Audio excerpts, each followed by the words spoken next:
तो दोस्तों कभी मैं कभी तुम ड्रामा फाइनली अब एंड हो रहा है। नेक्स्ट एपिसोड होगी मेगा एपिसोड जो कि लास्ट एपिसोड लॉन्च की जाएगी ट्यूसडे 5 नवंबर को। और यहां पर बहुत सारे लोग एक्साइटेड हैं। ये तो आप समझ लीजिए कि एंड जैसे लीक हो चुका है और आपको नहीं इंतजार करने की जरूरत मजीद 3 दिन।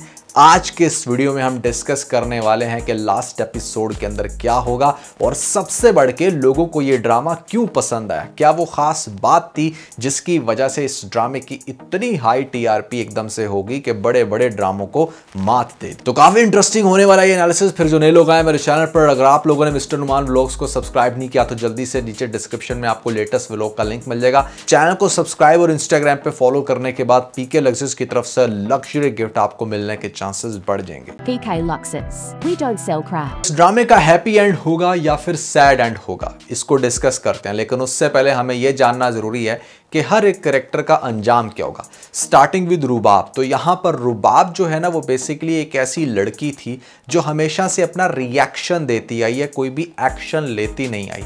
उसको एक ऐसी औरत दिखाया गया है जो कि प्रोफेशनल बिजनेस वुमन, यहां पर सिर्फ ये चाहती थी कि उसका हस्बैंड उसके साथ लॉयल रहता। डेफिनेटली अगर वो हैंडसम था तो यहां पर वो भी कोई कम रिच नहीं थी, वो डिजर्व नहीं करती थी कि ऐसा उसके साथ होता। मैंने अपने लास्ट रिव्यू में कहा कि इसकी भी कोई सजा बनती है, बट अब जरा थोड़ा सा मजीद खोज लगाई तो अंडरस्टैंडिंग हुई कि ऐसे में रुबाब की कोई बहुत ज्यादा मिस्टेक है नहीं इस ड्रामे के अंदर। वो जो पैसे चुराने वाली, जो इल्जाम लगाने वाली बात थी, उसका भी पहले बढ़ावा हमारे अदील नहीं दिया। यहाँ पर शर्जीना के पास जाके उस शादी के बाद भी उसके साथ फ्लर्ट करके और अपना इंटरेस्ट जब वो इसमें शो करा रहा था तो उसने अपना रिएक्शन दिया रुबाब ने। वही जो बात मैं कह रहा था कि उसने हमेशा से अपना रिएक्शन दिया।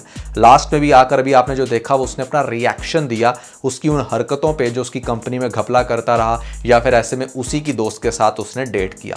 तो इसलिए हमने रुबाब को कर दिया है नो गिल्टी और ऐसे में उसका भी कोई खास एंड नहीं होगा कि जहां पर उसको कोई सजा हो। आई थिंक प्रीटी मच जो आपने रुबाब के हवाले से देखना था वो देख चुके हो। अगर बात कीजिए उसकी फ्रेंड नताशा की, तो उसको ऑलरेडी हॉस्पिटल के अंदर जाते हुए दिखा दिया जाएगा और ये भी कि जैसे कि उसने खुदकुशी करने की कोशिश की, उसने सब कुछ अपना खो दिया, सुलेमान ने उसको डिवोर्स दे दी। डेफिनेटली अगर आपने होटल में रात गुजारी थी यहाँ पर अदील के साथ तो इज्जत का कबाड़ा तो कर दिया ना। अब वो जो इतना बड़ा बिजनेसमैन है वो अपने माथे पे धब्बा लेकर तो घूमेगा नहीं। बस ये है कि हो सकता है कि रुबाब को वो हॉस्पिटल में बुलाए, अगर कोई इनका सीन हुआ तो यहाँ पर वो उससे माफी मांगे। तो भैया रुबाब, नताशा, सुलेमान, यहाँ पर ये होता है इनका and. Now moving forward let's discuss के अदील का क्या होने वाला है। क्या अदील जेल में ही बैठा सड़ता रहेगा? मोस्ट प्रॉब्ली चांसेस कुछ ऐसे ही हैं। उसकी वजह यह है कि उसने बड़ा सीरियस क्राइम किया है, घपला किया, चोरी किया, सारा पैसा बाहर उसने पहुंचाया, मनी लॉन्ड्रिंग की है और ख़ास तौर पे उसने चीट किया अपनी वाइफ को। तो हो सकता है कि इस ड्रामे के अख्ताम पे उसका एंड यही दिखाया जाए कि वो जेल के अंदर है और उसको एक सर्टन टाइम के लिए सज़ा हुई है, मे बी 6, 7, 8 साल जितने भी होंगे वो हमें पता चल जाएगा। अब मुस्तफ़ा का क्या होने वाला है? क्या मुस्तफ़ा ऐसे में अपने इस नए बड़े घर में बैठकर सड़ता रहेगा और नहीं कुछ बताएगा अपने पेरेंट्स को? नहीं। लास्ट एपिसोड में दिखाया जाएगा कि यहाँ पर जब माँ उसकी पूछेगी कि कहाँ पर है शर्जीना, तुम हमें कुछ बताते क्यों नहीं हो, तो वो सारा माजरा उसके सामने एक्सप्लेन करेगा। फिर पेरेंट्स उससे माफ़ी मांगेंगे हाथ जोड़ कर के ये जो कुछ भी हुआ इसके पीछे भी उनका कसूर है क्योंकि उन्होंने इसको घर से बाहर निकाल दिया था। शर्जीना को और मुस्तफ़ा को रात के अंधेरे में डिफरेंट जगहों पर जलील होना पड़ा, फिर एक ऐसे अपार्टमेंट में आना पड़ा जो शायद वो डिज़र्व नहीं करते थे। बेटा मैं तुम्हारी एफर्ट्स को बहुत ज़्यादा अप्रिशिएट करता हूँ, लेकिन कहीं ना कहीं ये जो भी तुम्हारे साथ हुआ इसमें मेरा भी कसूर है क्योंकि मैंने गुस्से में आकर कुछ ज़्यादा ही बोल दिया, ये उसका बाप कहेगा। अब और उसके बाद क्या होगा कि मतलब यहाँ पर वो चाहते हैं कि अब चूँकि इसने अपने आप को बड़ा अच्छा सेटल कर लिया है और ये सारी कहानी इसको बताएंगे कि मतलब अदील ने क्या कुछ किया। तो अदील के हवाले से तो मेरा नहीं ख्याल कि कोई फर्दर यहाँ पर काम होगा कि जाएगा या उसको छुड़ा कर लाएगा या कोई भी पैसा चलाएगा क्योंकि मुस्तफ़ा किसी भी इलीगल कामों में पड़ता नहीं है। जो लीगल मैनर में उसको सज़ा होनी होगी वो उसको हो जाएगी। अब यहाँ पर आपको दिखाया जाएगा कि मतलब जो इसके पेरेंट्स हैं ना, ये हो सकता है कि यहाँ पर आपको 2 से 3 कंडीशंस दिखाई जाएँ। पहली कंडीशन जिसके बहुत कम चांसेस है वो ये कि मुस्तफ़ा के पेरेंट्स यानी कि माँ और बाप दोनों जाएं शर्जीना को मनाने और वहाँ पर वो उसकी बात मान के उनके साथ आ जाए, इसके चांसेस कम है। दूसरी जो ऑप्शन है उसके भी चांसेस कम ही है कि मतलब सिर्फ मुस्तफ़ा अकेला जाए और जाकर वहाँ पर शर्जीना को मनाए और शर्जीना फिर से वापस आ जाए। तीसरी जो कंडीशन है उसके चांसेस बहुत ज़्यादा हैं, वो ये कि मुस्तफ़ा भी जाए साथ में अपने पेरेंट्स को लेकर, वहाँ पर जाकर जो शर्जीना की माँ है वो हाथ जोड़कर माफ़ी मांगे क्योंकि उसने उसके साथ बहुत गलत सलूक किया।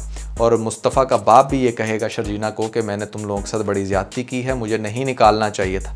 और मुस्तफ़ा तो फिर मतलब उसके आगे हाथ जोड़कर माफ़ी मांगेगा ही, क्योंकि इस ड्रामे के अंदर यही पोर्ट्रे किया गया है इस लास्ट सीन के अंदर के शर्जीना का जो बच्चा आया हुआ उसके पीछे मुस्तफ़ा कसूरवार है। तो मुस्तफ़ा ही डेफिनेटली माफ़ी मांगेगा, शर्जीना को हर तरह से मनाने की कोशिश करेगा। फिर उसके पेरेंट्स में उसकी माँ सबसे पहले समझाएगी कि चलो बेटा जो भी है तुम्हारा वो घर है, मुस्तफ़ा ने तुम्हारे लिए बहुत कुछ किया, दिस एंड दैट। तो यहाँ पर माँ समझाएगी, लेकिन बाप फिर भी थोड़ा सा बज़िद होगा, जिसके आगे हो सकता है कि एक दफ़ा फिर से मुस्तफ़ा का बाप हाथ जोड़कर माफ़ी मांगे और कहे कि मैंने तुम्हारे साथ बड़ी ज़्यादती की है, मुझे पता है तुम्हारे साथ बहुत गलत हुआ तुम्हारी बेटियों के साथ मेरी वजह से, लेकिन मैं वादा करता हूँ कि इसके बाद ऐसा कुछ नहीं होगा, तुम प्लीज़ एक दफ़ा मेरी बात की लाज रख लो। तो फिर उसका बाप भी मनाएगा और फिर शर्जीना ख़ास तौर पर कुछ खुद भी मेल्ट हो चुकी होगी काफ़ी हद तक, तो आपको दिखाया जाएगा कि बड़े अच्छे से मनाकर ये लेकर आएंगे शर्जीना को इस घर में, और इस तरीके से शर्जीना और मुस्तफ़ा का हैप्पी एंड होगा। यहाँ पर कोई भी डिज़ास्टर एंड नहीं होने वाला, कुछ भी ऐसा नहीं होने वाला कि जिसको हम देखकर कहें कि यार ये क्या था। इस ड्रामे की लास्ट एपिसोड के अंदर एक बहुत ही इंटरेस्टिंग सीन दिखाया जा सकता है जिसके ऑलमोस्ट 80 to 90% चांसेस हैं, क्योंकि शर्जीना ने अपना बच्चा खोया है। तो आपको दिखाया जा सकता है कि कुछ साल बाद, जैसे होता है ना ड्रामा में लिखा होता है आफ्टर 3 years, इनका एक बड़ा प्यारा सा खूबसूरत सा बेबी दिखाया जाए जो भागकर इनकी तरफ आ रहा हो और शर्जीना उसको पकड़े और इनको किसी अच्छी लोकेशन पर दिखाया जाए, जस्ट टू शो कि मतलब हैप्पी एंड किस तरह से होते हैं। अगर ठीक है आपकी एक औलाद किसी वजह से ज़ाया हो चुकी है तो अल्लाह आपको फिर से औलाद दे देता है। तो इस तरह का बड़ा खूबसूरत एक ड्रामे का एंड दिखाया जाएगा जिसको देखकर आपको खुशी होगी। Now moving forward let's discuss कि यहाँ पर लोग इस ड्रामे को इतना ज़्यादा क्यों पसंद करते थे, किस वजह से इसकी इतनी पेज़राई मिली।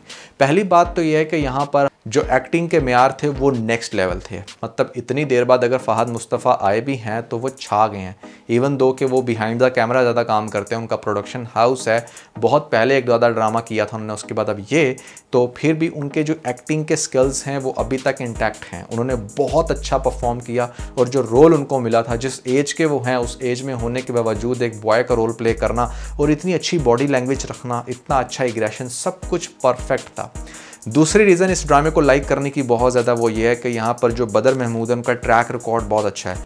इससे पहले उन्होंने जितने भी ड्रामे डायरेक्ट किए हैं वो सभी बहुत इंटरेस्टिंग थे, चाहे वो चीख था, बला है, इश्क है, या फिर जो भी इनके पास में ड्रामे गुजरते रहे, सब बहुत टॉप क्लास थे, सब ने अपना नाम बनाया। तो ये भी अंडरस्टूड सी बात थी कि इसने भी कुछ ना कुछ ज़रूर करना है। मुझे प्यार हुआ था ड्रामा भी इन्हीं का था भैया, जो इन्होंने डायरेक्ट किया था, और बड़ा मज़ा आया था मैं वो ड्रामा देखने का।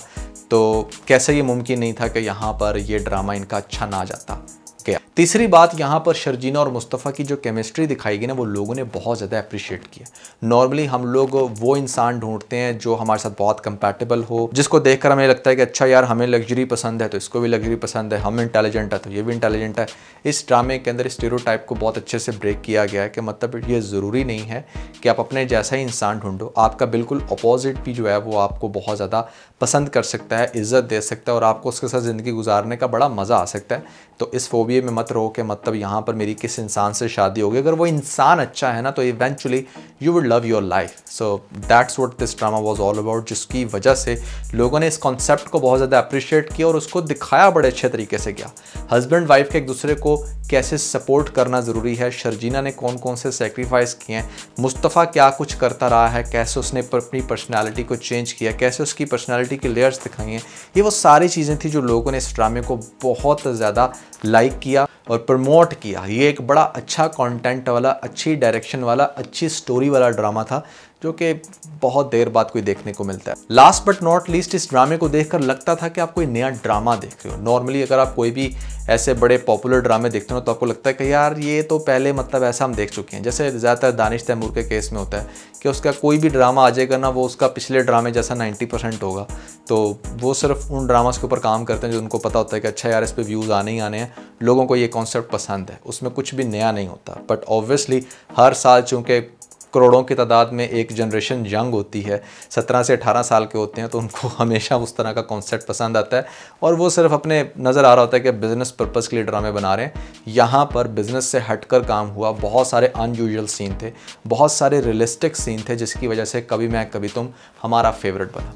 So that was everything about this drama. Last episode को देखना मत भूलिएगा। मैंने सोचा कि एक दफ़ा फिर से, चूँकि अब हमारे पास डायरेक्टली मेगा एपिसोड आनी है, तो एक कंबाइन फीडबैक दिया जाए, एक क्यूमुलेटिव वे में बताया जाए कि क्या मैं सोचता हूँ इस ड्रामे के बारे में, क्या एंड होगा और मुझे ये ड्रामा क्यों पसंद था। आप लोगों के हिसाब से क्या वो चीज़ें हैं, आप लोग कमेंट्स में ज़रूर बताइएगा। और ख़ास तौर पे कितना एक्साइटेड हो एंड को लेकर ये भी, और ये कि मतलब अगर आप लोगों ने हमारा लेटेस्ट व्लॉग नहीं देखा तो ऊपर आपको लिंक मिल जाएगा, जल्दी से लिंक पे क्लिक करके वीडियो देख के अपना फीडबैक मुझे ज़रूर दीजिएगा।